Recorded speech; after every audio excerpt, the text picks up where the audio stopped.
Gusto nyo ba ng extra income? Mag-trade na kasama namin. Na may 95% win rate signal, mag-register na for free. Gamit ang link sa comment section. Tyrese Haliburton gustong talunin at daanan ng OKC sa parehas na paraan. Coach Rondo sa Knicks, tinutulak at kandidato ngayon. Westbrook posibleng makagawa ng history sa European basketball. Offer na hindi pa nakita noon. Alam ni Indiana point guard Tyrese Haliburton na malaking underdog ang kanyang Pacers laban sa Oklahoma City Thunder pagdating ng NBA Finals na magsisimula sa Biyernes at ayos lang sa kanya yon. Napakahusay nilang team, sabi ni Haliburton nitong Huwebes tungkol sa Thunder. Isang koponan na nagtala ng 68 panalo sa regular season sa likod ng most valuable player season ni point guard Shai Gilgeous-Alexander. Historically great sila sa magkabilang dulo ng court. Mayroon silang MVP.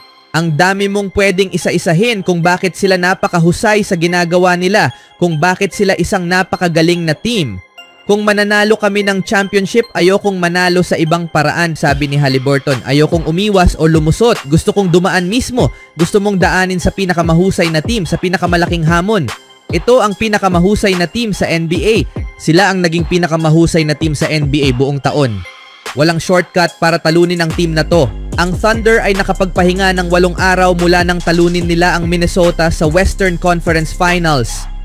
Ang Pacers naman na tumalo sa top seed ng Eastern Conference na Cleveland sa second round ay nagtapos ng 4-2 series victory laban sa New York Knicks nitong linggo matapos nilang mabigo na tapusin ang serye sa Game 5. Wala ni isang eksperto o analyst ang pipili sa amin, pag-amin ni Haliburton noong Miyerkules. Ayos lang yon. Mas gusto pa nga namin ng ganon. Magiging sobrang saya nito.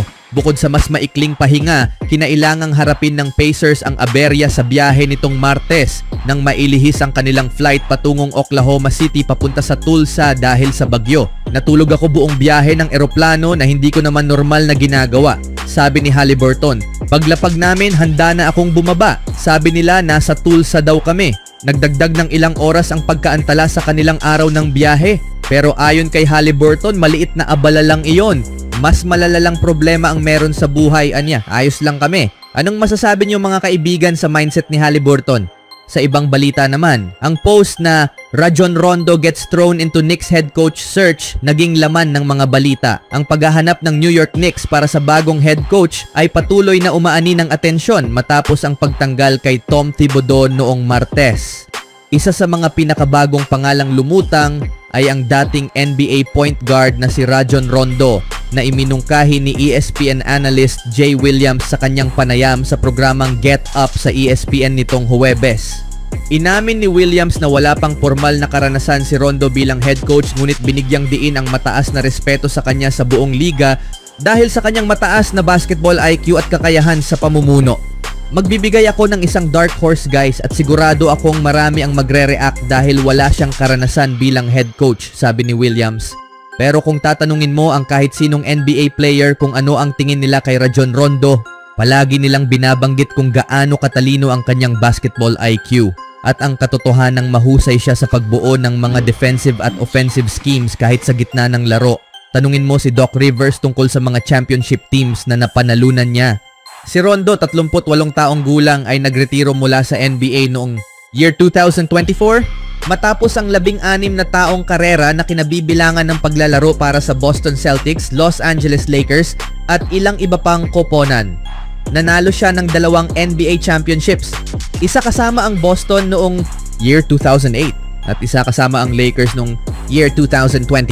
Kabilang sa kanyang mga karangalan ay 4 na All-Star selections, isang All-NBA third team, 5 All-Defensive Team honors at ilang statistical titles kabilang ang 3 beses sa assists at 1 sa steals. Muling lumutang ang interes ni Rajon Rondo sa pagko-coach habang tinitimbang ng Knicks ang mga opsyon. Binanggit din ni Williams ang posibleng halaga ni Rondo sa Knicks lalo na sa kanyang kaalaman sa Eastern Conference at ang kanyang potensyal na mapataas pa ang laro ni Jalen Brunson. Hindi ko sinasabing siya na ang mananalo, dagdag ni Williams.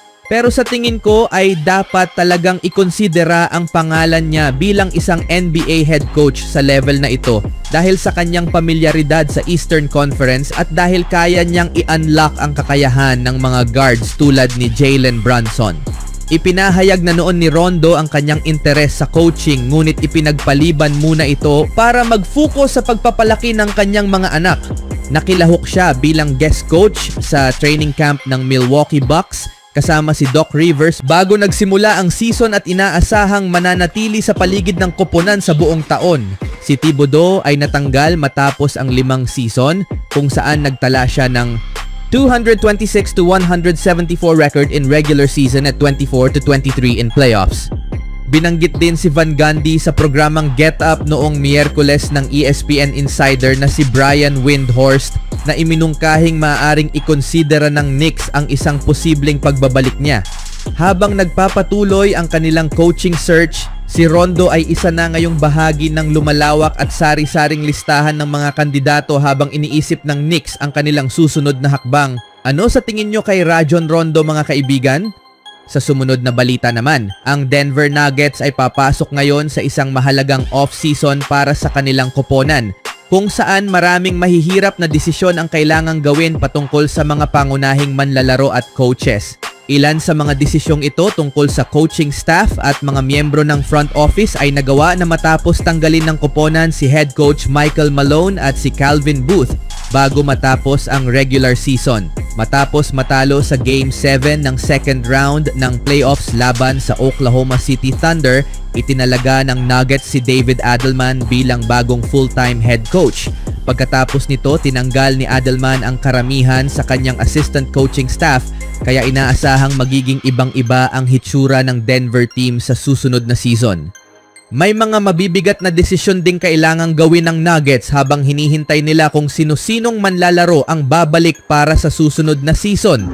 Ang backup point guard na si Russell Westbrook ay may player option na maaaring piliin para sa susunod na season, pero ayon kay Nemanja Zoric ng Hoops Hype, may isang koponan mula sa ibang bansa na maaaring mag-alok sa kanya ng malaking halaga ng pera upang lisanin ang NBA. Ang Hapoel Tel Aviv ay nakipag-ugnayan na sa dating NBA All-Star na si Russell Westbrook, isinulat ni Zoric. Ayon sa aking impormante, plano ng mga kampeon ng Eurocup na magbigay sa kanya ng isang alok na may sahod na hindi pa kailanman nakita sa kasaysayan ng European basketball. Nagkaroon man ng mga hindi magandang sandali si Westbrook para sa Nuggets ngayong season, isa pa rin siya sa kakaunting manlalaro na pinagtitiwalaan ng coaching staff at ng kanyang mga kakampi upang magbigay ng kontribusyon sa playoff games.